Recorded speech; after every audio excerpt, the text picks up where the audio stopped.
নমস্কার বন্ধুরা, আজকে আপনাদের সঙ্গে একটা মিষ্টি শেয়ার করছি, কিন্তু শেয়ারটা আমি সবাই জানে আমি ছোট করে দেখাচ্ছি, বেশি বড় হলে ঠিক ভালো হয় না। তো দেখুন, আজকে বিউলির ডালকে আমি রাত্রে ভিজিয়ে রেখেছিলাম, সেটা মিক্সিতে গ্রাইন্ড করে বেটে আমি এটা ফেটিয়ে নিয়েছি। ফেটানোর সময় আমি 1 চিমটি বেকিং পাউডার দিয়েছি আর 1 চিমটি সোডা দিয়েছি একদম। তারপর খুব ভালো করে ফেটিয়ে নিয়েছি। ফেটিয়ে নিয়ে আমি 1 ঘন্টার মধ্যে রেস্টে রেখেছি। তারপর দেখুন তেল চাপিয়ে দিয়েছি। আমি এখন এই বড়াগুলো দেব। দেখুন,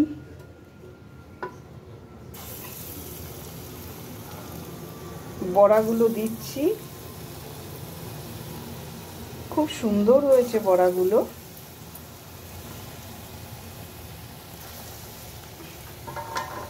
দারুণ হয়েছে দেখতে, দেখুন কি সুন্দর হয়েছে। আর একটা জিনিস আপনাদের বলছি, এটা আপনারা জানেন হয়তো, তবুও আমি বলে দিচ্ছি, যখন এইটা ফেটাবেন, ফেটাতে ফেটাতে ফুলে যাবে। খুব সুন্দর ফুলে গেছে আমারটা।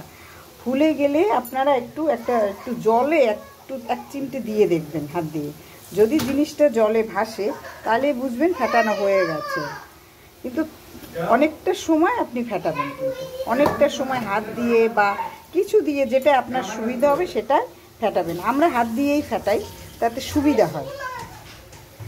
সেটা ফেটিয়ে আমি এই 1 কড়াই চাপিয়ে দিলাম। দেখুন, মানে এটা কম আঁচে আমি চাপিয়ে দিলাম, মানে যতটা একটা খোলায় হয়। দেখুন সুন্দর করে, লাগবে না হাতে, আর লাগবে না।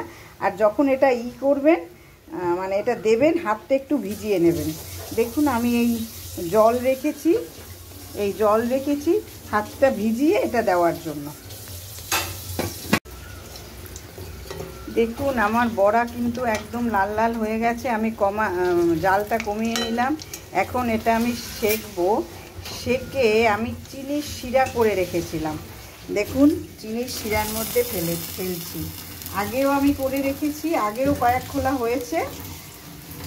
কয়েক খোলা হওয়ার পরে এটা নিয়ে আমি চিনির শিরায় দিচ্ছি। দেখুন হয়ে গেল।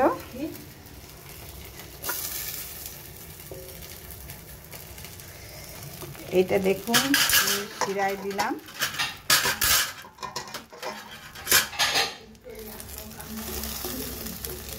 দেখুন জিরার শিরায় দিয়েছি। আগেরগুলো আমি যেগুলো সেগুলো একটা নিলাম, নিয়ে আমি এটা খেয়ে দেখি। হা, ডিলিশিয়াস, এত চমৎকার হয়েছে কি বলবো।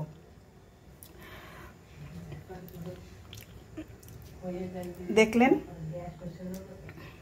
তো, আজকে এখানেই শেষ করছি। মিষ্টি রসবড়া বলে এটাকে, রসবড়া। কিন্তু চিনির শিরাটাও দাদা বন্ধুরা আমি আপনাদের দেখাতে পারিনি, লং হয়ে যায় ভিডিও। সেই জন্য চিনির শিরায় 1